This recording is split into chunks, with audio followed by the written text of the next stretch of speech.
Speaking on today's TMS talk is Richard Rudd, author of The Gene Keys, an integral matrix of human potential. This talk was heard on the Deja Blue podcast with the delightful host, Blue. Stick around for after the talk when I will clarify a few concepts and do my best to make this as useful as possible for those healing from the mind-body syndrome. Satya, mind, body, spirit, health, and healing. And so in our body, that creative power is represented, anyway, the way I understand it, is represented by the spine, our spine. And our spine is like the power column of, it's like the divine tuning fork upon, that kind of connects us to heaven and earth. And it's this tree of life, and it's where our power is, and it's where our kind of flow is, and so issues in the spine are often to do with connected with money and connected with our power, and are we living out our true vocation in life? Are we being of service? And I'm not saying all issues, but some they can be. Anyway, so the spine is that kind of, that first gene key of beauty, if you like, that kind of the power of creativity. Right. And then the spine sits in the belly, and the belly is so the spine is like the sword, and then the belly is like the grail, the chalice, and that's the feminine, and the belly is our ability to listen, to take in, to receive. The sword, the spine gives, it creates. The belly receives, it gives birth. It listens, it connects. It takes in, it nourishes, it digests. And so those two, those areas in our body are kind of deeply connected. And trauma is almost always found somewhere within the two.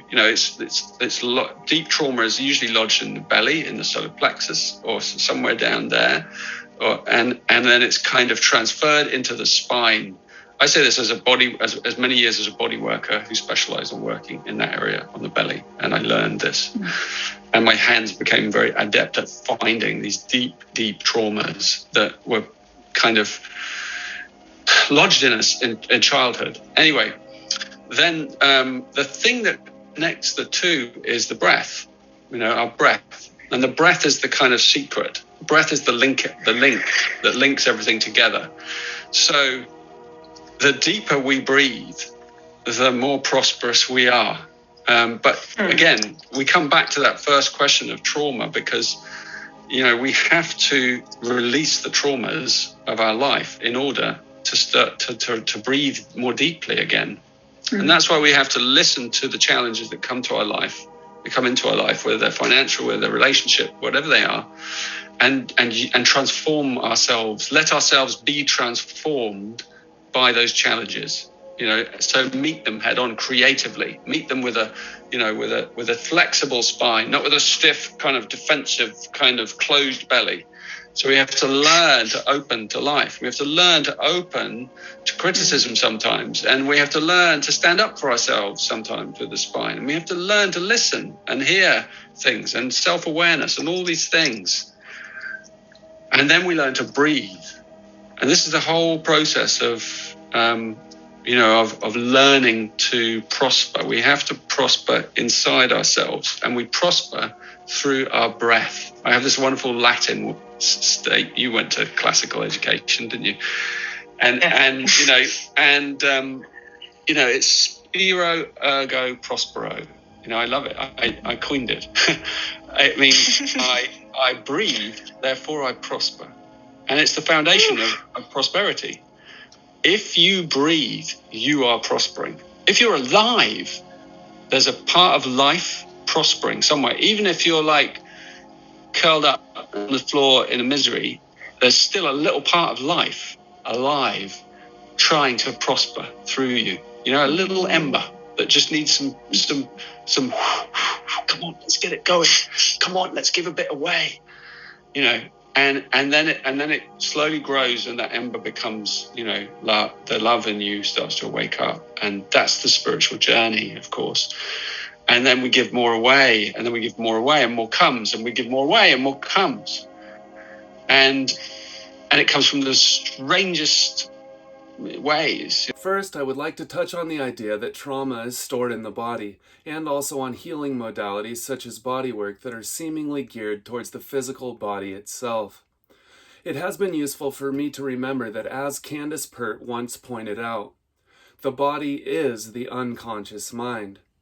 It could be said that the trauma is stored in our unconscious minds and is only manifested in the body. As I once heard Ram Dass say, you can get rid of tension and disease in the body, but the mind will just recreate it if the underlying issues are not addressed. When the traumas are healed and released from the mind, they will cease to show up in the body. As I learned from David Hawkins, all pain and suffering is really coming from a buildup of negative energy in our energy fields. This understanding takes us to the root of our unwanted experience. Once we have sufficiently surrendered emotions such as anger, fear, grief, guilt, and shame from our energy field, they will no longer need to be expressed by the body. It seems to me that our pain is no more in our bodies than our consciousness is in our brains.